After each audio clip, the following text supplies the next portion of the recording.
Under the ghostly glow of a blood-red sunset, an old mansion stood wrapped in silence, but inside, an ancient mirror held its breath, shimmering with the weight of unspoken secrets. A whisper, like a sigh from the past, slithered from its glass surface. Every reflection hides a truth you were not ready to see, as the air grew heavy and candles flickered in an unseen draft. Our story began. In the heart of this decaying grandeur lived Amara, a woman of such quiet charm and grace that she seemed almost unreal. She drifted through the dimly lit halls, her long, wavy black hair catching the candlelight, a crimson silk sari flowing behind her like a trail of fire. Her smile was warm, a beacon in the shadows, but something unsettling lingered just behind her eyes, something unreadable. The villagers whispered that she was perfect, perhaps. Too perfect. Her 15-year-old daughter, Meera, believed it with all her heart. That is, until the night she looked at her mother's reflection and realized with a jolt of ice-cold fear, it wasn't blinking.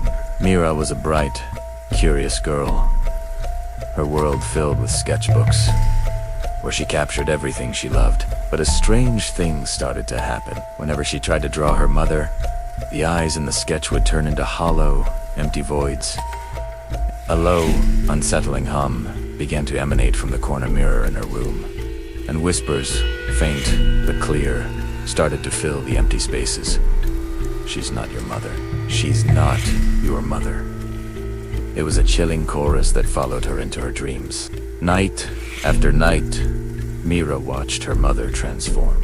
Amara's voice, once so warm, grew colder, more distant. She would sit for hours before the grand mirror in her room, brushing her lustrous hair with a rhythmic, almost hypnotic motion. Meera would hide in the shadows, listening to her mother's hushed whispers to the woman in the glass.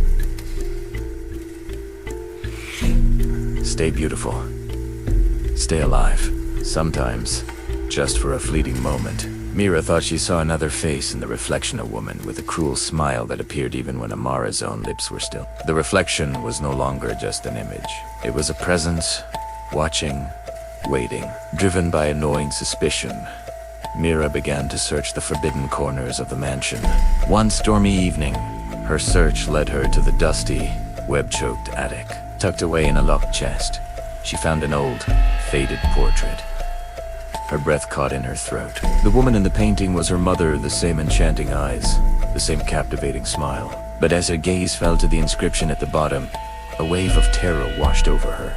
The date read, 1893. In that instant, the terrible truth struck her like a bolt of lightning. The mirror wasn't just a beautiful antique. It was a curse. It was a prison that fed on beauty, luring each new generation of mothers who gazed too long into its depths. And its price was life itself.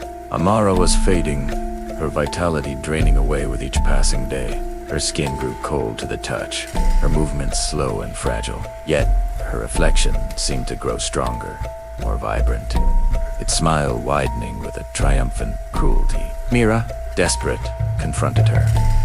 "Mother, you have to leave this place. The mirror is destroying you," she pleaded, tears streaming down her face. Amara's eyes, now clouded and distant, barely focused on her. With a voice that was barely a whisper, she replied, "I can't, my child. The mirror owns me now." Her soul was already trapped behind the glass. That night, the storm broke with a furious roar. A deafening crack of thunder shook the mansion to its foundations, and in that same moment, the ancient mirror fractured, a thin, jagged line splitting its surface. A blood-curdling scream, high and inhuman, echoed from within the glass, a sound of pure agony. Trembling, Meera reached down and picked up a shard, its edge as sharp as a newly discovered secret.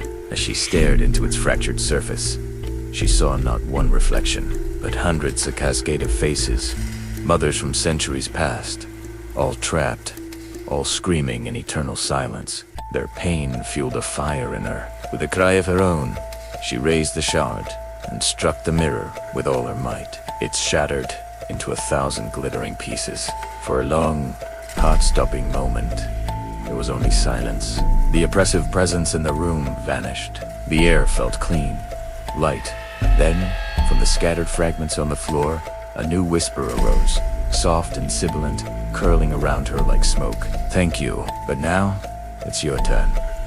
The candles around the room extinguished all at once, plunging the world into absolute darkness. The last thing we see is Meera's face, reflected in a tiny shot of glass, a slow, knowing smile spreading across her lips as her eyes turned pitch black. The prison had been broken. It had just found its new keeper. Some prisons can't be broken. They just change their captives. If you were captivated by this haunting tale, don't forget to like, share, and subscribe to DKR Mystica for more untold mysteries that lurk in the shadows. Thank you for watching.